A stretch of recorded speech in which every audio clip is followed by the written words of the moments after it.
I recently asked you guys what you thought a cheap meal would cost, and most of you said around $5. The reason why I asked this question is because I was actually watching Devil is a Part-Timer, which is a hilarious anime that everyone should honestly watch, and they try to spend as little as possible on their food just to get by day. So what I want to do is use $5 per meal to create restaurant-grade dishes. Now, there is a caveat because no one actually only spends $5 on ingredients most of the time. $5 per meal is about $15 per day if you're having 3 meals per day, which means I can spend about $45 to prep 3 days worth of food. This is a much more grounded approach than just saying, oh, this lasagna is $1 per serving, when really you have to spend about $30 in ingredients to get to that $1 per serving. I also have no idea what I'm making today, so let's head to the farmer's market. Now, I love visiting the Oregon City Winter Market, but just try to visit any local market you have near you. What I normally like to do when I come to a farmer's market is just kind of see what is here and then base all of my meals off of that. So that's exactly what I'm gonna do. But first I'm gonna remove $3 from my budget and go have a coffee. So that means I have about $32 to work with. And I did buy a burrito from that place, but I'm not going to put that into my budget because that's just for me. The first stall I came across had a bunch of beautiful produce, especially the squash, the broccoli, the cauliflower. Everything looked really good.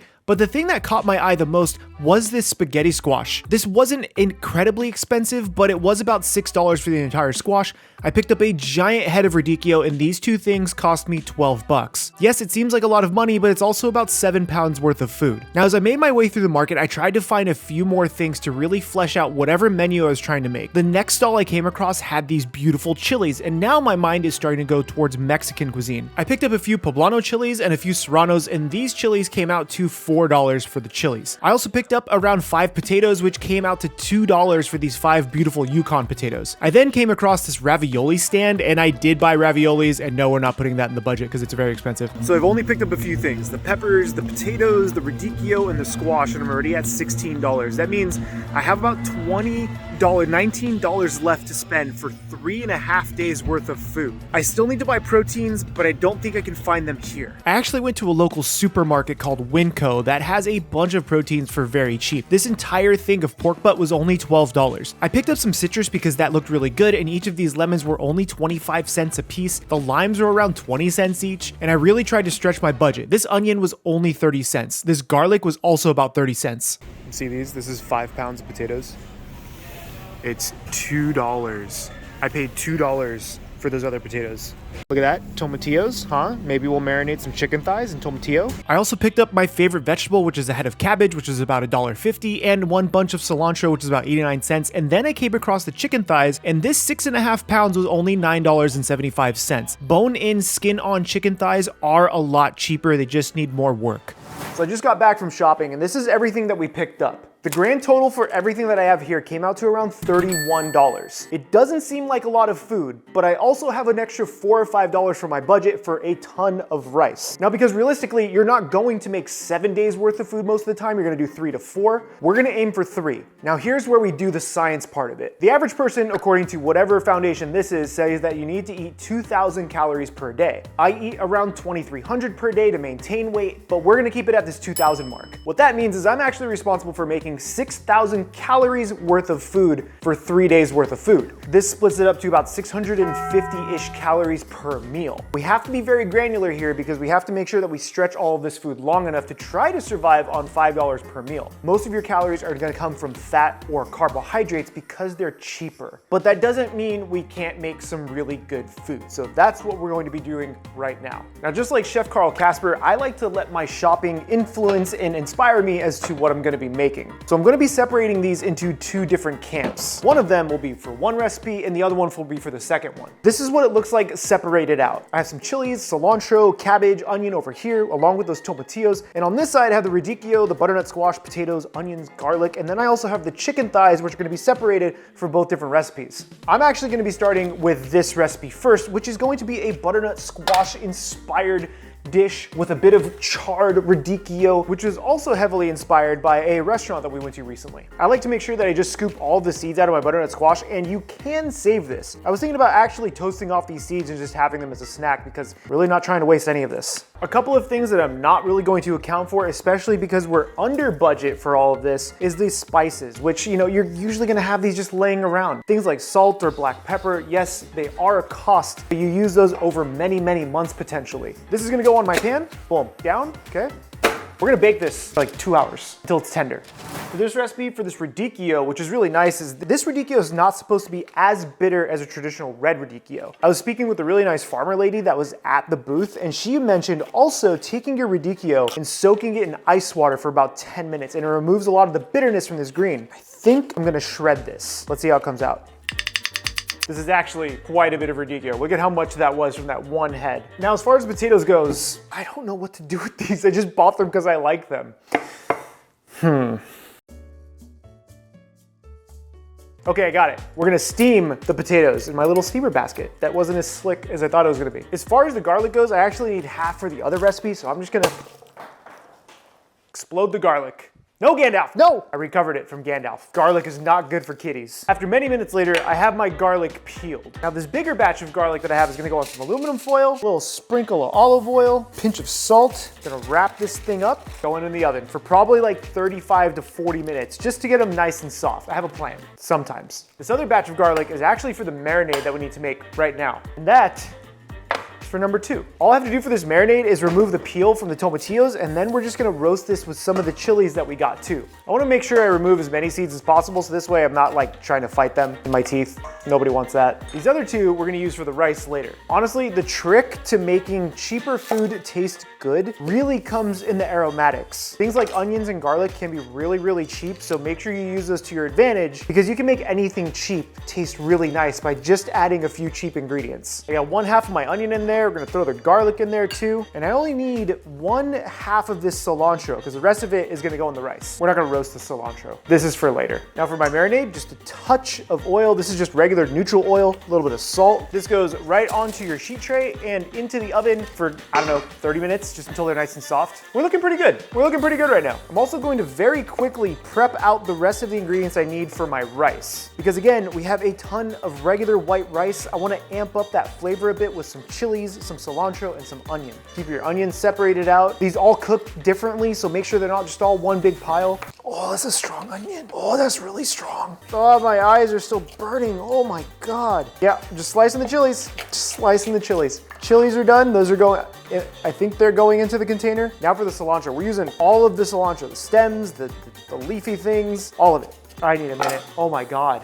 I was able to finally chop up that cilantro, but I had to like literally step outside for 10 or 15 minutes because my eyes were just on fire. Now we get to prep out the cabbage, which I was actually charged iceberg lettuce for. I don't know which one was more expensive, but I was still charged $3 for this head of cabbage. Kind of sad. One of the best investments you can make when you're doing meal prep or trying to really stretch out your food is this, a mandolin. I'll show you.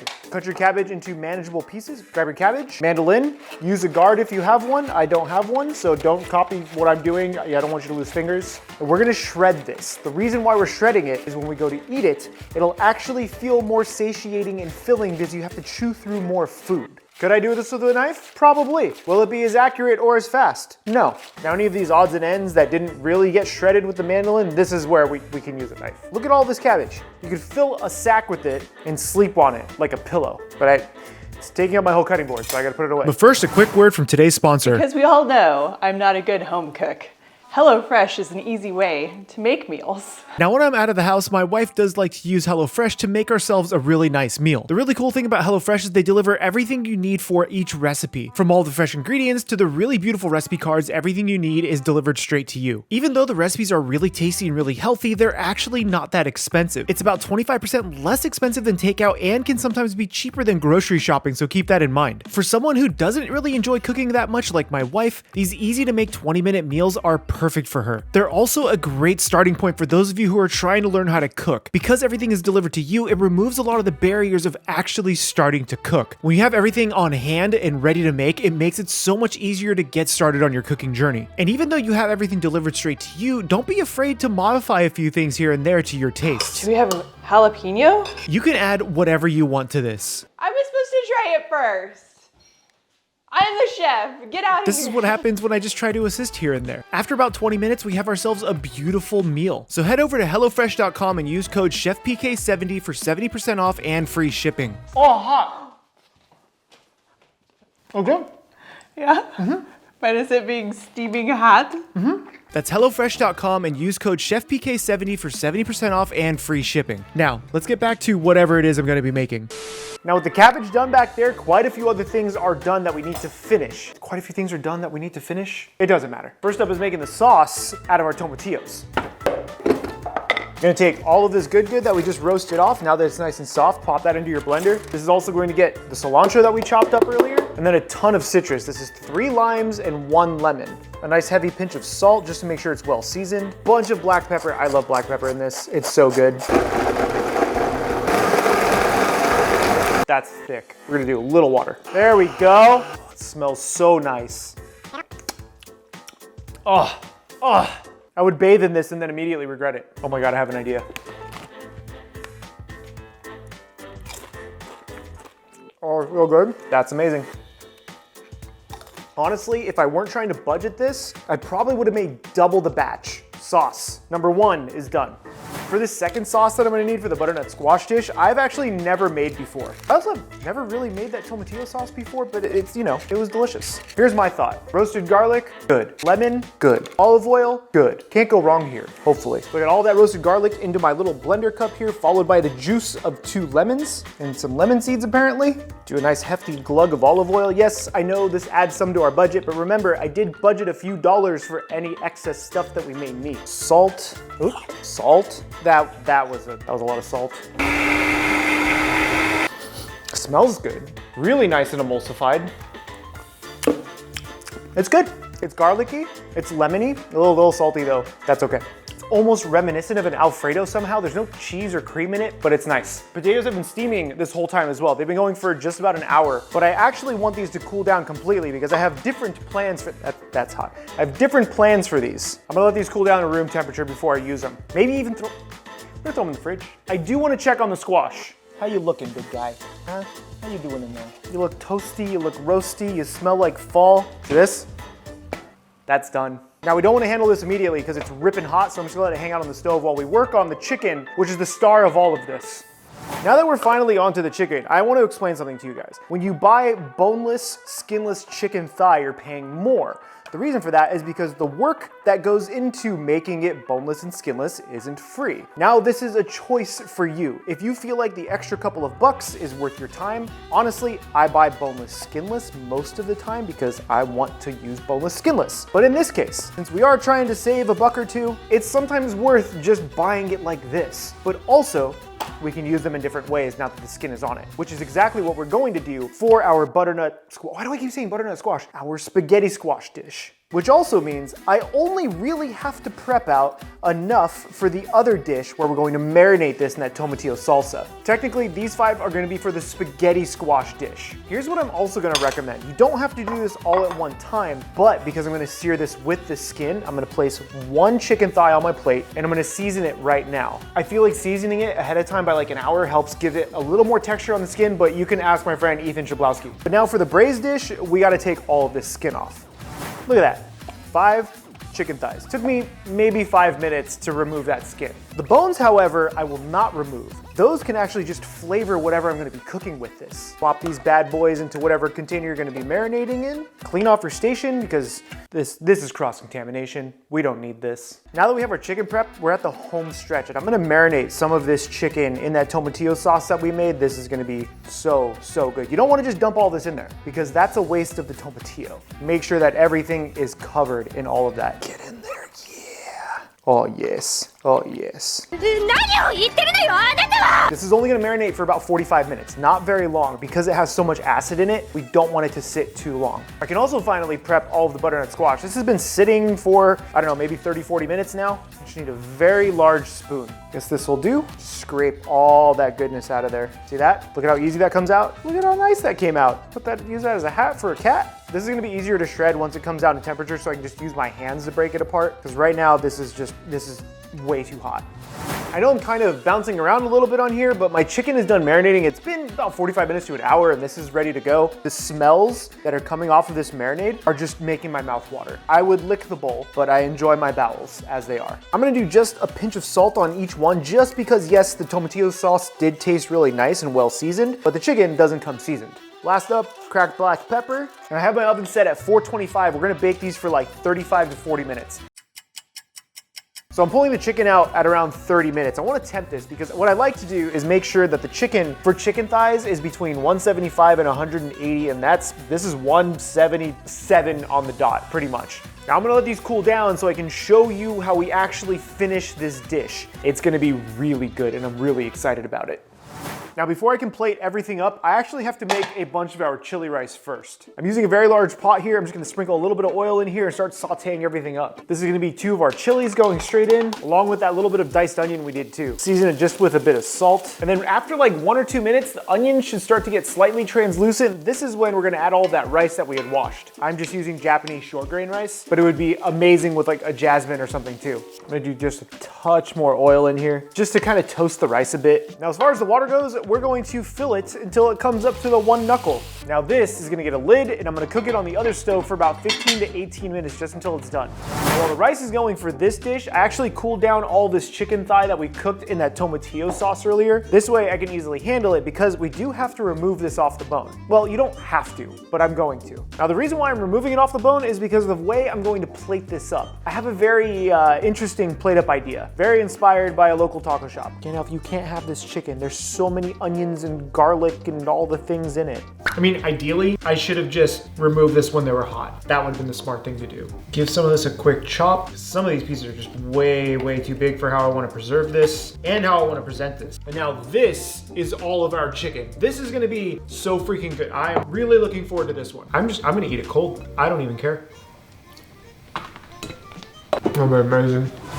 Now that our chicken is cut, here's how we reheat it. Take yourself a small saucepan, add in some of your tomatillo sauce. I'm gonna add in just a bit more water because this is going to reduce, so keep that in mind. We're going to guess as to 3 to 4 ounces worth of chicken thigh, and then this just goes on the stove until it's nice and warm, like a medium low heat. You don't need to go full blast. Next, we're gonna start prepping out the second dish, which is that spaghetti squash dish. I almost said butternut squash again. Now for the potato, you can cut this however you want, but I have a very good idea of how I want to do it. Do nice thin-ish rounds. It's a lot of potato. Remember, we are amping this up with a bit of bacon because we needed just a bit more calorie in this. We get 3 slices of bacon per dish. That's pretty substantial. Look at all that bacon. This is going into 1 dish. This is a lot. Now while the first chicken dish is working, I'm gonna be making the second right now. This one is the skin-on chicken thigh that we have. Remember, we seasoned this yesterday too. So I'm just going to place this right into my really ripping hot pan. Now this is gonna go into the oven at 400 degrees for about 5 or 6 minutes, and then we're gonna flip it and do another 5 or 6 minutes, yeah? Cool? And that timer is for the rice. I wanna show this to you guys. This didn't take very long at all, which is really nice. Now we finished the rice with fresh lime juice, that second bunch of cilantro that we chopped, good amount of black pepper. Give this another mix and then we'll taste it for salt. Maybe a little more salt at the end, but I'm just gonna let it hang out because this is so much rice. You know how good this is gonna be for onigiris later? Maybe we'll combine this with the chicken and then make like chicken onigiri with it. That's gonna be so. Now while that chicken is in the oven for the squash dish, I can't stop saying butternut squash. From now on, it's called butternut squash. We're gonna roast off some of these potatoes, just like fry them up in the pan right here. Give it a little bit of texture, sprinkle it with some salt. Okay, what do these look like? Almost there. Look at the color on those. See that? Kind of what we're going for. This is gonna be really nice. And then we can just throw it on the sheet tray and then rewarm it once everything is ready. Because that chicken needs another like 6 or 7 minutes. Now with that chicken almost done, this is where we finish the main part of this dish. Bacon, 3 strips right in. Gonna render this down just a bit. Yeah, it's gonna take a couple of minutes. After just a couple of minutes, my bacon is nice and rendered. Look at how much fat though is in that. You don't want to actually have this in the dish. Now we're gonna take a lot of our spaghetti squash. Finally caught myself. Remember, all of this is only supposed to be for 3 days, so you could do quite a bit. After sauteing it for a couple of minutes, make sure you give this a taste, see if it needs any more salt, which it might not because of how salty the bacon is. It's pretty spot on. This is when I'm gonna finish it with a bunch of the radicchio. This is so much radicchio, so you can go as hard as you want on this. This is gonna be a very filling dish. I'm gonna cook this until the radicchio is slightly wilted down, which should take a couple of minutes. Let's do a really fancy plate up. Now you don't have to get fancy with it. You can throw all of this into a bowl and it's going to taste just as good. there's the first dish. Remember, this is under $5 per serving. We still had some extra left over. This is our seared chicken thigh, a little bit of our kind of like toasted potato here, a bunch of that squash with the bacon and the radicchio, and then our garlic puree that's down here. This is a substantial amount of food, and honestly, I love the way it came out. Let's make the second one. Now, the second dish is something I'm super excited to try because I absolutely love tomatillos. Stack this up however you want. This dish feels very homey to me. Like, this is something I would probably buy on the streets in San Diego, maybe wrapped up in a tortilla. I want to dig into both of these. So I told you guys at the beginning of this how much these dishes would cost, and I just told you how much I would pay for them at the restaurant, but I have my wife here, Rachel, and I kind of want to know. Come on.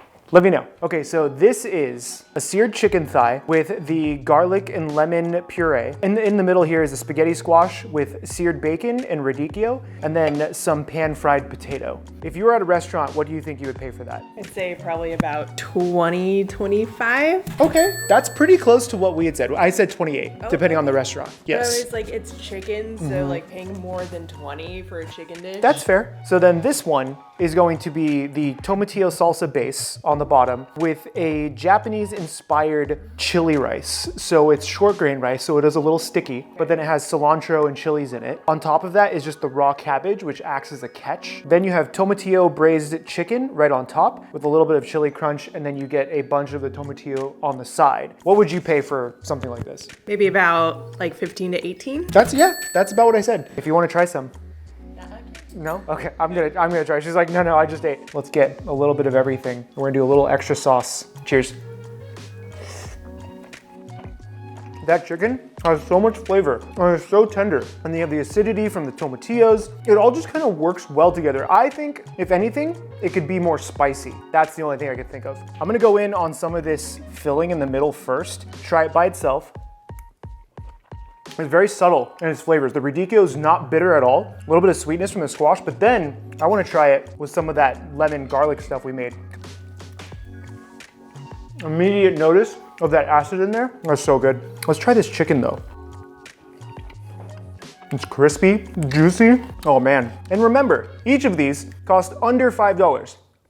This video is meant to show you how I go about making stuff like this. So now what I'm leaving up to you guys is to challenge yourself, take about 3 days worth of funding because it's easier. So about 35 to 40 bucks, buy food with it, and then tag me down below, Chef PK Challenge. I want to see what you guys come up with. Tag me on Twitter or Instagram. I'd love to showcase what you guys make. And honestly, this is what playing with your food is about. My name is Chef PK, and remember, I just said it, keep playing with your food.